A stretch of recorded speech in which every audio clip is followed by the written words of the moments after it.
नमस्कार दोस्तों। कैसे हैं आप सब लोग। स्वागत है आपका आज के नए इस वीडियो सीरीज में। और हम आज के इस वीडियो में कुछ इम्पोर्टेंट सूत्रों के ऊपर बात करेंगे। दोस्तों, आपको याद होगा आपने हमने जो है पिछले वीडियो में मन को चित्त को स्थिर करने के उपाय के ऊपर बात की थी। और हमने देखा था कि जब हम योग की तरफ बढ़ते हैं तो जाहिर सी बात है हमारा मन हमारा चित्त एकाग्र होना चाहिए। और ये मन की एकाग्रता और चित्त की एकाग्रता योग के लिए पहली और एक इम्पोर्टेंट सीढ़ी है। और इसी के लिए हमने पिछली जो है वीडियो में एक सूत्र की बात की थी कि जिसमें आप प्राणायाम के माध्यम से अपने मन और चित्त को जो है स्थिर कर सकते हैं। आज हम आज के इस वीडियो में हम कुछ और जो तरीके हैं जिससे कि हम अपने चित्त और मन को एकाग्र कर सकते हैं, या जिससे हमारा मन और चित्त एकाग्र होता है, आज हम उन सूत्रों के ऊपर बात करेंगे। तो दोस्तों, स्टार्ट करते हैं आज के इस वीडियो को और जानने की कोशिश करते हैं कि वो सूत्र कौन कौन से हैं।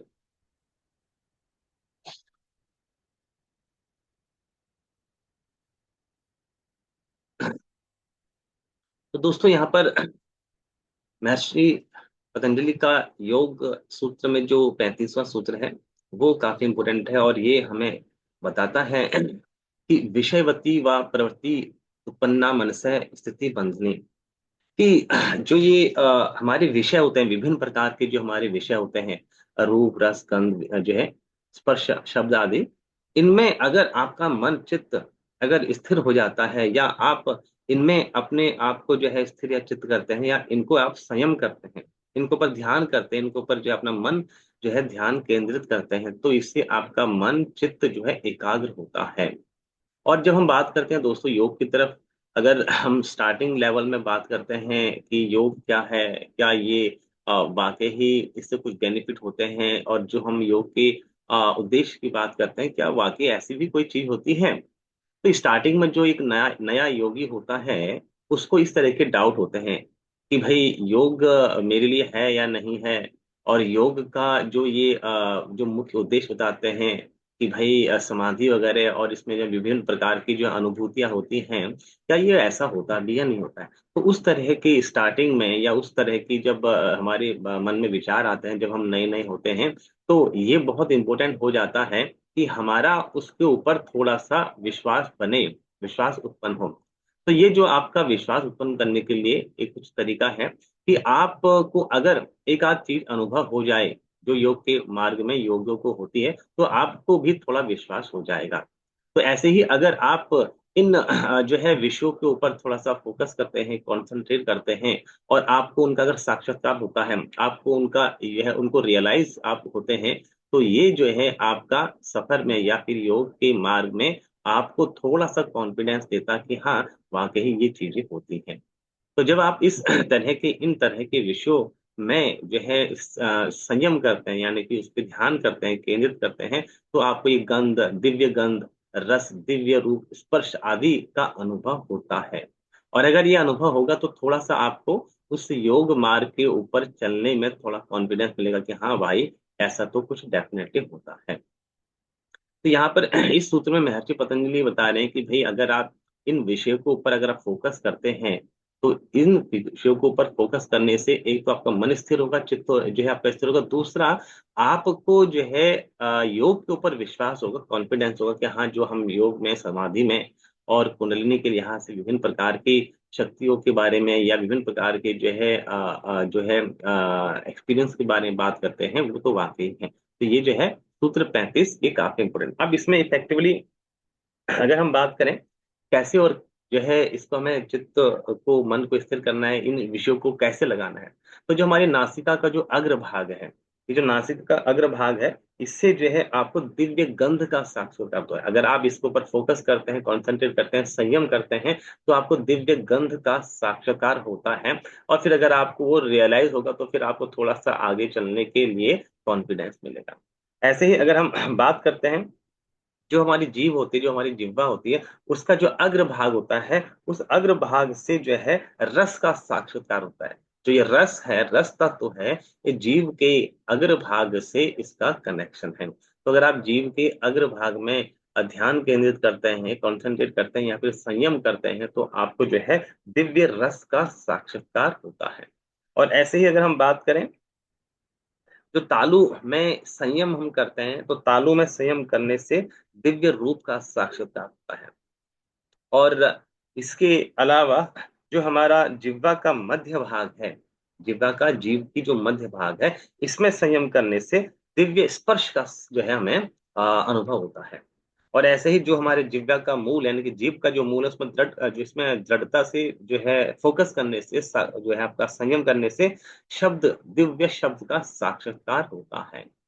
तो दोस्तों अगर आप इस तरीके से इन इन एरिया में फोकस करते हैं, तो उससे क्या होगा, आपको इन दिव्य गंध, रूप, रस, स्पर्श आदि का जो है साक्षात्कार होगा। और फिर आपको उस योग में चलने के लिए अच्छा कॉन्फिडेंस मिलेगा, हाँ कि भाई ऐसा कुछ होता है और मैं ये रियलाइज कर रहा हूँ। तो ये सूत्र 35 ये काफी इंपोर्टेंट है। इससे न सिर्फ आपका मन चित्त एकाग्र होता है, बल्कि आपको आगे बढ़ने के लिए भी कॉन्फिडेंस मिलता है। ये जो सूत्र 35 है, ये हमें बताता है। और डेफिनेटली आप आपको अगर इनमें से किसी भी एक चीज में फोकस करके साक्षात्कार होता है, रियलाइजेशन होता है दिव्य गंध का, रूप रस का, तो फिर आप थोड़ा सा आगे चलने के लिए और रेडी और तैयार हो जाएंगे और आगे बढ़ने की मन को तत्परता या फिर जो है आपका इंटरेस्ट बना रहे। तो ये सूत्र आपका 35 काफी इंपोर्टेंट है। इसके बाद दोस्तों अगर हम बात करें सूत्र 36, सूत्र 36 ये और भी इंपॉर्टेंट है और डीप है। और ये सूत्र जो 36 है, ये जनरली थोड़ा सा कुंडलिनी से भी जुड़ा हुआ एक एक्चुअली है। और जाहिर सी बात है, योग के मार्ग में जनरली आप कुंडलिनी की बात सुनते हैं, तो ये कुंडलिनी काफी इंपॉर्टेंट है।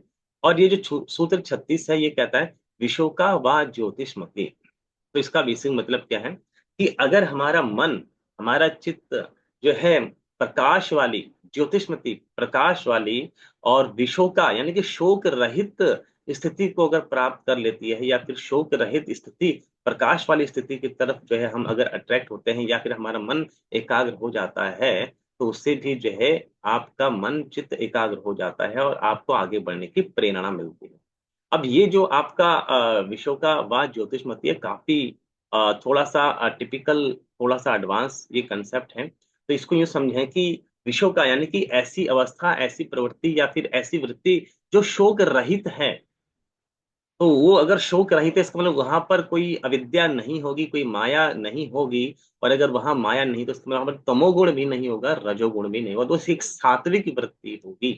तो अगर आप उस सात्विक वृत्ति में अपने चित्त, अपने मन को एकाग्र करते हैं, तो आपको एकाग्रता मिलती है, प्लस आपका जो है मन और प्रफुल्लित होता है और आप आगे बढ़ने के लिए और प्रेरित हो सकते हैं। तो ये जो प्रकाश वाली शोक रहित जो अवस्था है, इसको हम कैसे प्राप्त करते हैं? तो जैसे अभी हमने इससे पहले के सूत्र में बात की कि भाई ये अलग अलग विषयों को ग्रहण करने के लिए, अलग अलग विषयों को साक्षात्कार करने के लिए हमारी कुछ अलग अलग जो है जगह हैं, जैसे नासिका का अग्रभाग, जिह्वा का अग्रभाग और मिडिल का और तालु का। तो उससे आपका जो है मन एकाग्र होता है। सेम चीज अगर आप जानते होंगे, हमारे शरीर में जो है एक कुंडलिनी होती है और हमारे शरीर में कुछ चक्र होते हैं। तो ये जो आपके कुछ चक्र होते हैं, जिनको हम एनर्जी पॉइंट भी इफेक्टिव कहते हैं, योग में ये बहुत इंपॉर्टेंट है। तो आप जानते हैं कि हमारे शरीर में अलग अलग 7 इंपॉर्टेंट चक्र हैं, जैसे मूलाधार है, स्वादिष्टान है, और मणिपूरक है, अनाहत है, आज्ञा और विशुद्ध, और फिर आगे जो आपका सहस्त्र। तो इस तरीके से ये विभिन्न चक्रों पे अगर आप फोकस करते हैं, तो इससे भी आपका मन चित्त एकाग्र होता है।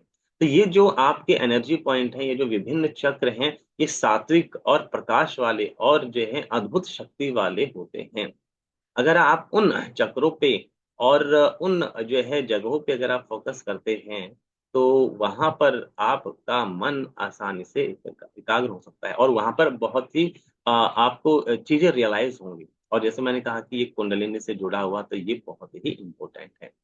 तो यहाँ पर इस विषयों का व ज्योतिषमति का मतलब यह है कि जो ये आपके विभिन्न चक्र होते हैं, ये प्रकाशमय होते हैं, ये सात्विक होते हैं, और इनमें रजोगुण तमोगुण नाम मात्र का एक होता है। तो अगर आपका मन चित्त उस प्रकाश वाली शोक रहित जो है प्रवृत्ति पे या जगह पे एकाग्र हो जाता है, तो उससे भी आपका मन जो है एकाग्र और चित्त स्थित इफेक्टिवली हो जाता है। तो ये सूत्र 36 है, ये बहुत ही ज्यादा इम्पोर्टेंट है। और अगर हम बात करें इफेक्टिवली इस सूत्र की, तो जनरली यहाँ पर जो है हृदय स्थान जो आपका अनाहत चक्र है, उस पर थोड़ा-सा फ़ोकस करने के लिए कहा है। आप किसी में भी कर सकते हैं, बट अनाहत चक्र काफ़ी इम्पोर्टेंट है।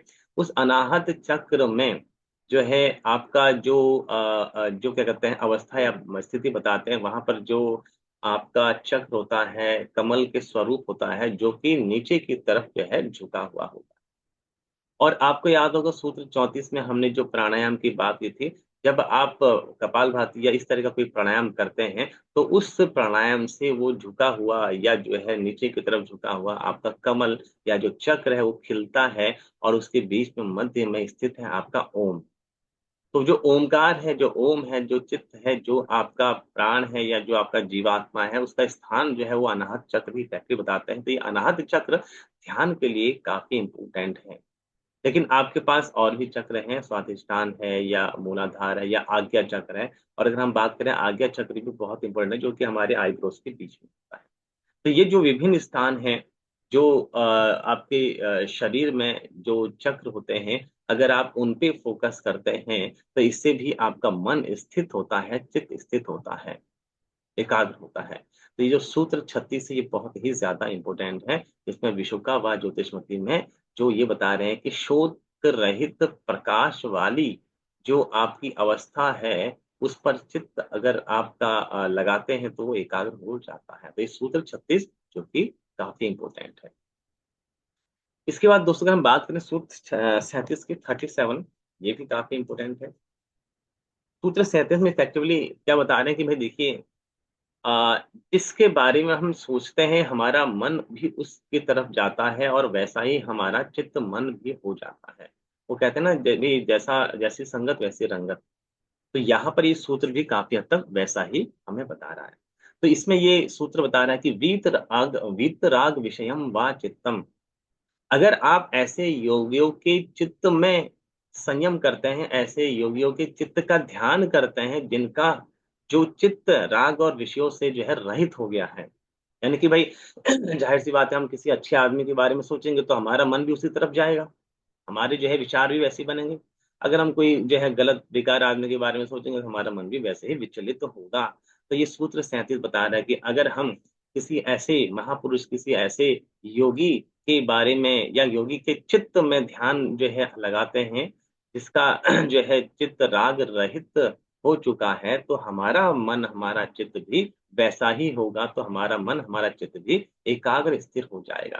तो ज़ाहिर-सी बात है जब हम किसी की आराधना, पूजा आराधना करते हैं या किसी को फ़ॉलो करते हैं, तो उसके जो प्रेरणा है, उसकी जो प्रॉपर्टीज़ हैं, उसकी जो विशेषताएँ हैं, वो हम ग्रहण करते चले जाते हैं। ये सूत्र 37 हमको ये बताता है कि जो राग रहित योगियों के चित्त में या इन पे अगर आप ध्यान संयम करते हैं, तो आपका मन, चित्त भी इफेक्टिवली एकाग्र हो जाता है। इसका दोस्तों सूत्र अगर हम 38 की अगर बात करें ये भी हमें चित्त की एकाग्रता के बारे में बताता है और ये सूत्र 38 से कहता है कि स्वप्न निद्रा ज्ञान आलंबनम वा।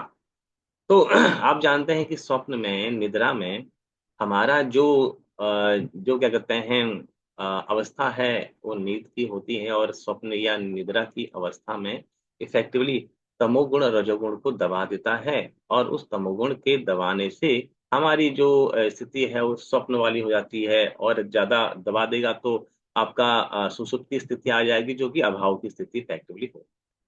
तो स्वप्न में, निद्रा में तमोगुण रजोगुण को दबा देता है। ऐसे ही अगर आपका सतोगुण रजोगुण को दबा देगा तो आपका जो है चित्त वो आपका सात्विक होगा और एकाग्र होगा।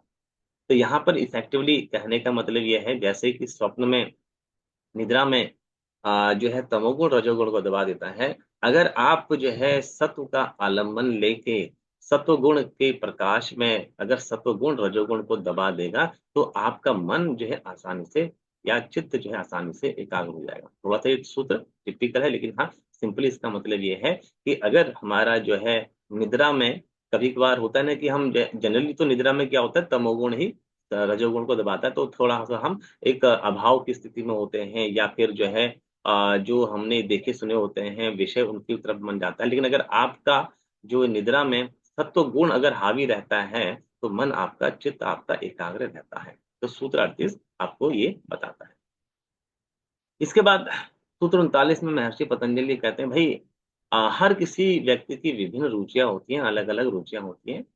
तो जिसको जैसा अभिमत हो, जिसको जैसा समझ में आता है, उस तरीके से अपने मन को, चित्त को स्थिर कर सकता है। तो जाहिर सी बात है, किसी का इंटरेस्ट किसी में होता है, किसी का इंटरेस्ट किसी में होता है। तो जिस भी चीज से आपका मन, आपका चित्त स्थिर हो, आप उस चीज को, उस अवस्था को, उस क्रिया को इफेक्टिवली कर सकते हैं। तो दोस्तों, ये जो सूत्र 39 है, ये आपको ये बताता है कि भाई ठीक है, आपको ये करना है, ये करने से आपका चित्त मन एकाग्र होता है, आप उसको भी कर सकते हैं। तो दोस्तों, आज के इन वीडियोस में हमने कुछ इंपॉर्टेंट चीजों को समझा कि आखिरकार हम अपने चित्त को, मन को एकाग्र कैसे कर सकते हैं।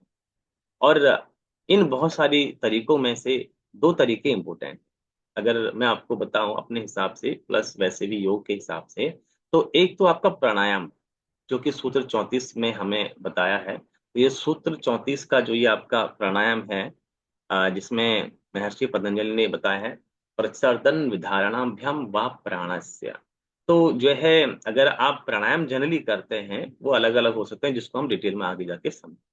तो उस प्राणायाम से जो है मन चित्त स्थिर होता है। दूसरा, इससे भी और बेटर उपाय जो बताते हैं, वो आपका ईश्वर प्राणिधान।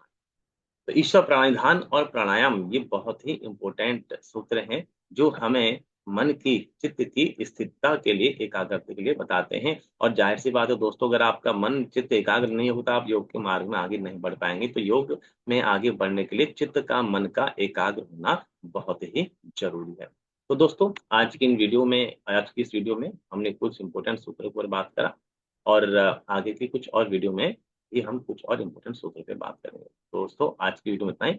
मिलते हैं अगली वीडियो में। Till then, take care. धन्यवाद। नमस्कार।